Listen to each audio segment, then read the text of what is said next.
దర్శనం ఆశీస్సుల కోసం రావడం జరిగింది. చాలా బ్రహ్మాండంగా స్వామివారి ఆశీస్సులు దర్శనం భాగ్యం కలగడం చాలా అదృష్టం. అదేవిధంగా ఈరోజు జూన్ 1 నా పుట్టినరోజు సందర్భంగా స్వామివారి ఆశీస్సుల కోసం రావడం జరిగింది. అదేవిధంగా రెండు రాష్ట్రాల తెలుగు రాష్ట్రాల ప్రజలందరూ కూడా సుఖ సంతోషాలతో ఉండాలని చెప్పి రాబోయే రోజుల్లో ఇంకో 4 రోజుల్లో ఈరోజు ఆఖరి దినం పార్లమెంట్ ఎన్నికల లాస్ట్ ఫైనల్ ఫేజ్ ఎలక్షన్స్ జరగబోతున్నాయి. నా పుట్టినరోజు సందర్భంగా ఇదే రిజల్ట్ 4వ తారీఖు నాడు వస్తుంది.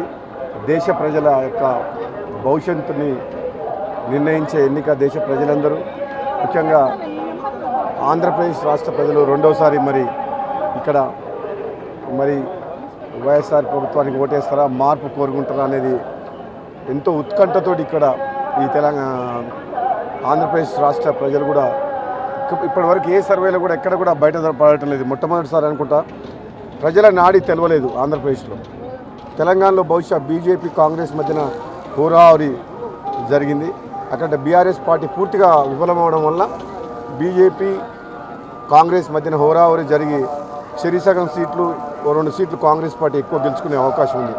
10 నుంచి 10 సీట్లు గెలుచుకునే అవకాశం ఉంది. తప్పకుండా భువనగిరి పార్లమెంటు నియోజకవర్గంలో కూడా కాంగ్రెస్ పార్టీ అభ్యర్థి చామల కిరణ్ కుమార్ రెడ్డి స్వామివారి వెంకటేశ్వర స్వామి ఆశీస్సులతోటి నేను పార్లమెంట్ ఇన్ఛార్జ్గా ఉన్న నెల రోజులు చాలా కష్టపడ్డాం. కాంగ్రెస్ పార్టీ ప్రభుత్వం ఇచ్చిన హామీల మేరకు తప్పకుండా ప్రజల్లో న్యాయం జరుగుతుందని చెప్పి ఈ మధ్యనే తెలంగాణ రాష్ట్రంలో కాంగ్రెస్ పార్టీ ప్రభుత్వం ఏర్పడ్డది. కాబట్టి తప్పకుండా మా మీద నమ్మకంతో మరోసారి ప్రజలు ఆశీర్వదించి మళ్ళీ కాంగ్రెస్ పార్టీ అభ్యర్థి కిరణ్ కుమార్ రెడ్డిని కూడా గెలిపించి అదేవిధంగా మెజార్టీ పార్లమెంట్ స్థానాలు కాంగ్రెస్ పార్టీకి తెలంగాణలో వస్తాయని చెప్పి ఆశిస్తూ భగవంతుని ఆశీస్సుల కోసం ఇక్కడికి రావడం జరిగింది. Thank you. సెంటర్లో కూడా ఈసారి స్టార్టింగ్లో పార్లమెంట్ ఎన్నికలు మొదలైనప్పుడు బీజేపీకి ఎదురు లేదు, మళ్ళీ మోడీనే ప్రధానమంత్రి అవుతారని చెప్పి దేశవ్యాప్తంగా చర్చ జరిగింది.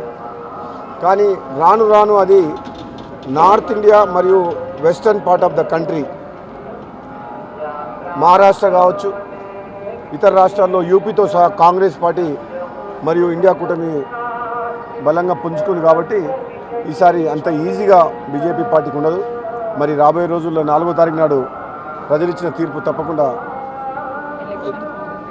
భవిష్యత్తు నిర్ణయించే ఎన్నిక కాబట్టి తప్పకుండా మంచి నిర్ణయమే ప్రజలు మంచి తీర్పు ఇస్తారని చెప్పి నేను అనుకుంటాను. Thank you. మరిన్ని వీడియోస్ కోసం ఛానల్ ని సబ్స్క్రైబ్ చేయండి. లేటెస్ట్ అప్డేట్స్ కోసం వాట్సాప్ ఛానల్ ని ఫాలో చేయండి.